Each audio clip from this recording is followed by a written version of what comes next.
15 నిమిషాలు 10 నిమిషాలు మౌనంగా ఉంటే ముగిస్తాం త్వరగా. పరిశుద్ధమైన బైబిల్ గ్రంథంలో 1 కొరింథీ పత్రిక 15వ అధ్యాయము 42వ వచనం నుంచి చదువుతాము. 1 కొరింథీ పత్రిక 15వ అధ్యాయము 42వ వచనం నుంచి, మృతుల పునరుద్ధానమును అలాగే శరీరము క్షయమైనదిగా విత్తబడి అక్షయమైనదిగా లేపబడును, ఘనహీనమైనదిగా విత్తబడి మహిమగలదిగా లేపబడును, బలహీనమైనదిగా విత్తబడి బలమైనదిగా లేపబడును, ప్రకృతి సంబంధమైన శరీరముగా విత్తబడి ఆత్మ సంబంధం శరీరముగా లేపబడును. ప్రకృతి సంబంధమైన శరీరం ఉన్నది కనుక ఆత్మ సంబంధమైన శరీరము కూడా ఉన్నది.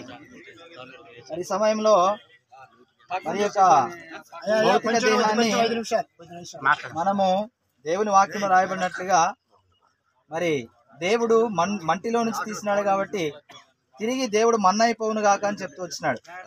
కాబట్టి ఈ శరీరము మట్టిలో నుంచి తేబడతా వచ్చింది. అయితే చివరికి మట్టికి కలుపుతా ఉన్నాం. అయితే దేవుడు దయచేసినటువంటి ఆత్మ దేవుని యొద్దకు వెళ్ళిపోతా వచ్చింది. అయితే దేవుని ఆజ్ఞ మేరకు ఈ శరీరాన్ని మట్టిలో కలుపుతా వస్తున్నాం. అయితే ఒక దినాన దేవుని నమ్ముకున్నటువంటి బిడ్డలకు ఉన్నటువంటి నిరీక్షణ ఏంటంటే, క్షయమైనదిగా విత్తబడి అక్షయమైనదిగా లేపబడుతుంది, ఘనహీనమైనదిగా విత్తబడి మహిమగలదిగా లేపబడుతుంది, బలహీనమైనదిగా విత్తబడి బలమైనదిగా లేపబడుతుంది, ప్రకృతి సంబంధమైనదిగా విత్తబడి ఆత్మ సంబంధమైనదిగా ఒక దినాన లేపబడబోతా ఉంది. కాబట్టి దేవుడిచ్చినటువంటి ఆత్మ దేవుని దగ్గరికి వెళ్ళిపోయింది, శరీరమును మాత్రము మట్టిలో కలుపుతా ఉన్నాం. అయితే యేసు ప్రభు ఒక దినాన రెండవసారి రానయ్యున్నాడు. మొదటిసారి కన్యక గర్భంలో శిశువు రూపంలో ఈ లోకంలో జన్మిస్తూ వచ్చినాడు.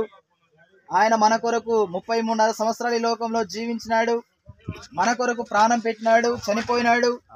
మూడవ దినాన సమాధిని సైతము తిరిగి లేచి తండ్రి కుడిపార్శ్వమున కూర్చొని మన కొరకు విజ్ఞాపన చేస్తా ఉన్నాడు. అయితే ప్రియ సహోదరులారా, మనం గమనించవలసింది ఏంటంటే, యేసు ప్రభు రెండోసారి రానయ్యున్నాడు. ఆ రెండోసారి వచ్చినప్పుడు ఏ శరీరం అయితే మనం మట్టికి అప్పగిస్తా ఉంటున్నామో ఆ శరీరాన్ని దేవుడు ఏం చేస్తున్నాడంటే ఒక దినాన లేపబోతా ఉన్నాడు. అయితే ఇక్కడ చేరి వచ్చిన మనకు ఇటువంటి నిరీక్షణ ఉందా అన్నది మనల్ని మనం ప్రశ్నించుకోవాలి. ఈ దినము అంకుల్ గారు కావచ్చు, రేపు దినం మనం కావచ్చు, మరణం అన్నది ప్రతి ఒక్కరికి కూడా సంభవిస్తూ ఉంది. అయితే మనం గ్రహించాల్సింది ఏంటంటే, ఈ లోకంలో పుట్టినవాడు గిట్టక మానడు. పుట్టవలసిన ప్రతి ఒక్కరు కూడా ఈ లోకాన్ని విడిచిపెట్టాల్సిందే. అయితే ఈ లోకం విడిచిపెట్టిన తర్వాత యేసు ప్రభు రెండోసారి రాబోతున్నాడు. అయితే ఆయన వచ్చినప్పుడు ఎవరైతే ఆయన యందు మృతి చెందుతారో వారిని మాత్రమే తనతో పాటు వెంట పెట్టుకోవడానికి ఈ లోకానికి వస్తున్నాడు. కాబట్టి ఇంకా నీకు ఇటువంటి నిరీక్షణ లేకపోతే ఈ దినమే యేసు ప్రభునందు విశ్వాసం ఉంచు. ఈ దినము చనిపోయిన దేవునితో ఉంటాననే ఒక నిరీక్షణను కలిగి ఉండాలి. ఇక్కడ చేరి వచ్చిన కొంతమంది అటువంటి నిరీక్షణ మేము కలిగి ఉన్నాం. ఒకవేళ అటువంటి నిరీక్షణ నీకు లేకపోతే ఈ దినమే యేసు ప్రభు దగ్గర నీ పాపాలు ఒప్పుకో, పాప క్షమాపణ పొందు.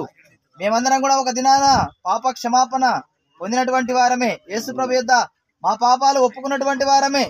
కాబట్టి ఇంకా ఎవరి పాపాలైనా క్షమించబడకపోతే వారి పాపాలు క్షమించేటట్లుగా దేవుడు పిలుస్తా ఉన్నాడు. కాబట్టి యేసు ప్రభు యొద్దకు వచ్చినట్లయితే ఆయన పాపములు క్షమించేటువంటి దేవుడు, నిత్య రాజ్యం ఇచ్చేటువంటి దేవుడు, యుగయుగములు తనతో ఉండేటువంటి ఆధిక్యతనిచ్చేటువంటి దేవుడు. కాబట్టి ఈ మధ్యాహ్న కాల సమయం మనల్ని మనం ప్రశ్నించుకోవాల్సినటువంటి విషయం ఏంటంటే, ఇటువంటి నిరీక్షణ నువ్వు కలిగి ఉన్నావా? అపోస్తలుడు పౌలు చెప్తున్నాడు, ఈ నిరీక్షణ మనలను సిగ్గుపరచనీయదు అని చెప్తున్నాడు. కాబట్టి మనం ఉంచినటువంటి నిరీక్షణ ఎప్పుడు కూడా మనల్ని సిగ్గుపరచనీయదు. కాబట్టి ఇటువంటి నిరీక్షణ నీకు లేకపోతే ఈ దినం యేసు ప్రభునందు విశ్వాసం ఉంచు, పాప క్షమాపణ పొందు.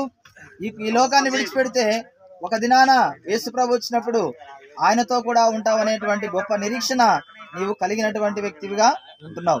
అలాగా కుటుంబ సభ్యులు కూడా యేసు ప్రభును ఇంకా ఎవరైతే అంగీకరించినటువంటి వారు, రక్త సంబంధికులు, బంధువులు, చేరి వచ్చినటువంటి వారు ఎవరైనా యేసు ప్రభును అంగీకరించకపోతే ఇదే రక్షణ దినము, నేడే అనుకూల సమయము. ఇంత గొప్ప రక్షణను నిర్లక్ష్యం చేస్తే ఎలాగూ తప్పించుకుంటామని ప్రభు చెప్తున్నాడు. కాబట్టి యేసు ప్రభు మన కొరకు ఈ లోకానికి వచ్చినాడు, చనిపోయినాడు. అయితే రెండవసారి రాబోతున్నాడు. ఆయనను ఎదుర్కోవాలంటే ఈ లోకంలో నువ్వు రక్షణ పొందాలి, మారు మనసు పొందాలి, పాప క్షమాపణ పొందాలి, పరలోక రాజ్యంలో చేర్చబడాలంటే తిరిగి జన్మించినటువంటి అనుభవము నువ్వు కలిగి ఉండాలి.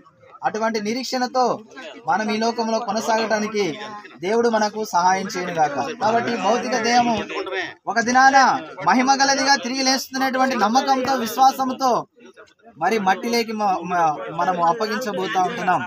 దేవుడి మాటలు దీవించును గాక. అలాగే కుటుంబానికి కూడా దేవుడు తన పరలోకపు ఆదరణ ఇచ్చినట్లుగా మనమందరం కూడా ప్రార్థన చేసే వారంగా ఉంటున్నాం. ప్రార్థన చేసుకుందాం. ప్రేమగల తండ్రి యేసుప్రభు నామములో వందనాలు. ఇతమైన వాక్యం ప్రకారం దండవాసు గారి భౌతిక కాయాన్ని క్షయమైనదిగా అక్షయమైనదిగా ఒక దినాలు మీరు వచ్చినప్పుడు లేకపోతే నిరీక్షణ మాకు ఇచ్చినందుకు వందనాలు. అట్టి నిరీక్షణ లేనివారు నేడు నేను విశ్వాసం ఉంచి రక్షణ పాప క్షమాపణ పొంది ఇతర రాజ్యం కొరకు సిద్ధపరచమని ప్రభుత్వ ఇచ్చిన యేసు నామమున ప్రార్థిస్తున్నాం తండ్రి.